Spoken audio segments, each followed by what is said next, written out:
आप बताइए, आप कैसे अयोध्या से एक भी सीट पाई नहीं? पहले तो मैं उन सभी अयोध्या वासियों को धन्यवाद करना चाहूँगा जिन्होंने मुझे वोट करा है, जिन्होंने मुझे मत दिया है। पर हाँ, इस बार अयोध्या में हमारा बहुमत नहीं रहा। उसका कुछ ज़रूर रीज़न होगा, कुछ तो ऐसा रीज़न होगा जो हमने नहीं किया होगा, जिस वजह से हमारे अयोध्या के भाई और बहन नाराज़ होंगे। मैं जानता हूँ, मैं अब अपने स्तर पर उसकी जांच करूँगी, उसकी सारी पुष्टि करेंगे और मैं ये वचन देती हूँ कि अगले चुनाव तक आप सभी को, आपकी हर एक भाई रोजगार होगा, हर एक भाई को रोटी मिलेगी और अगले चुनाव में हम बहुमत से जीतेंगे। जैसे कि श्री राम मंदिर जो पूरे भारतवर्ष में सबसे महान, सबसे उच्च स्तर का मंदिर है, वैसा मंदिर हम जाकर श्री राम के लिए, वैसे ही श्री शिव के लिए हम बनाएंगे काशी में, वैसे ही हम बनाएंगे अयोध्या में, वैसे ही हम बनाएंगे वृंदावन में श्री राधा कृष्ण के लिए। और मुझे पता है कि अगले बार सारी कमियां सॉल्व हो जाएंगी और हमारे भाई और बहन हमें बहुमत से जिताएंगे। अयोध्या नहीं, भारत की सभी सीट बीजेपी के हाथ में होगी। धन्यवाद। अब आप आगे चल के क्या करने वाली हमारे देश के लिए?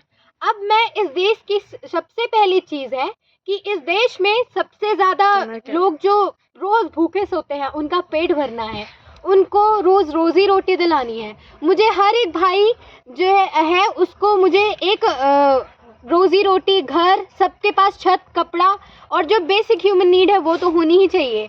तो मैं सबसे पहला मेरा वो होगा कि हर एक भाई को एक एम्प्लॉयमेंट मिले, कोई अनएम्प्लॉयड ना हो। मैं शिक्षा पे काम करूँगी, मैं हर एक लड़की को, हर एक लड़के को, गांव से आ रहा हो, शहर से आ रहा हो, एक स्तर शिक्षा दूंगी। सबसे पहला मेरा ध्यान रहेगा देश के युवा की तरफ, ताकि वो आगे जाके एक बेहतर देश की स्थापना करे। Thank you.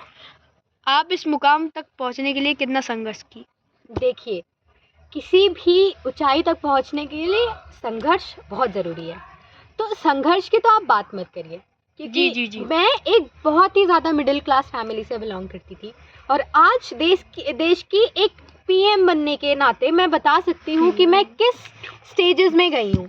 सबसे पहले मैं एक बहुत ही ज़्यादा नॉर्मल फैमिली से बिलोंग करती थी, जहाँ पे इतना मुझे लड़कियों को उड़ने भी नहीं दिया जाता, बट मैंने अपने हक के लिए लड़ा। आज मैं इस जगह पे हूँ तो वो सिर्फ अपनी वजह से हूँ। तो मैं इस देश के युवा को भी कहना चाहूँगी कि आप कभी अपनी मेहनत मत छोड़िए, क्योंकि hard work leads you to the success.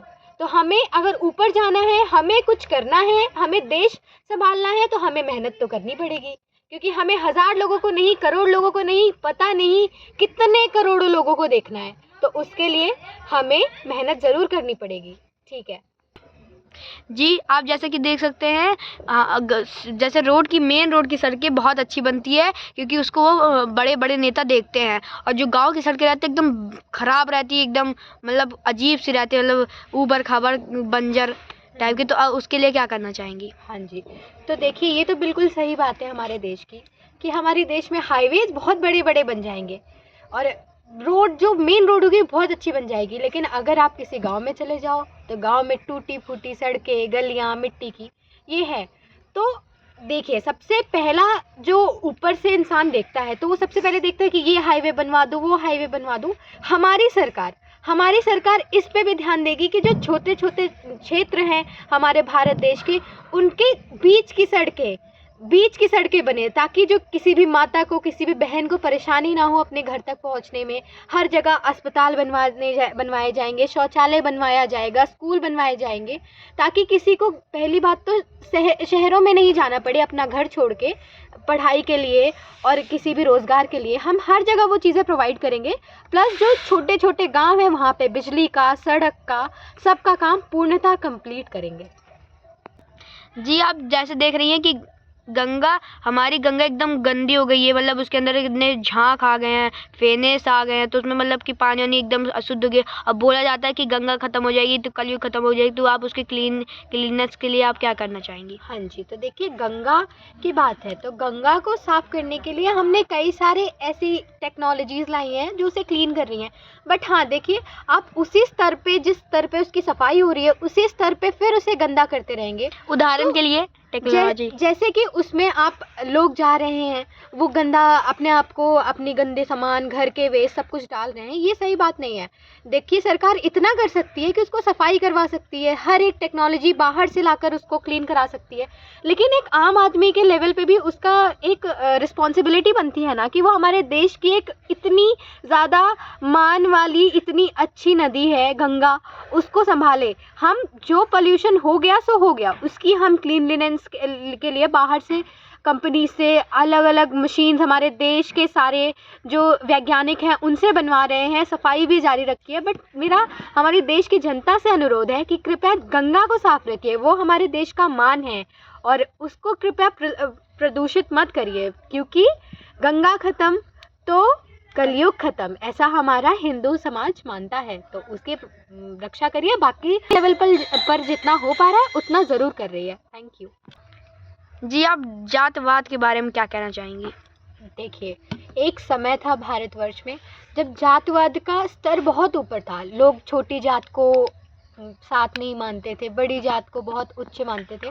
आज के ज़माने में वो काफ़ी ज़्यादा कम हो गया है।